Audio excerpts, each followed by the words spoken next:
Parlons stylo des années 90. Est-ce que tu te souviens de tous les feutres et stylos que tu as pu utiliser dans les années 90 que tu ne revois pas aujourd'hui?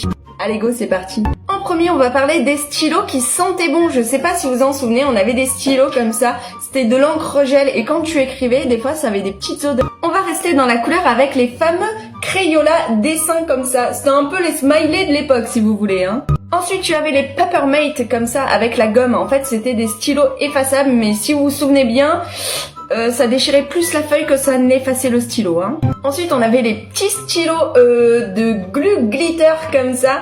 C'était vraiment de la colle. Il fallait genre 15 ans pour que ça sèche. Restons dans la colle, on avait aussi ce fameux stylo de colle bleu. Je sais pas si vous vous en souvenez, ce truc ça collait rien du tout. Mais par contre, j'aimais bien l'odeur. Ensuite, un classique, mais ceux-là, je les adore, ce sont les feutres magiques.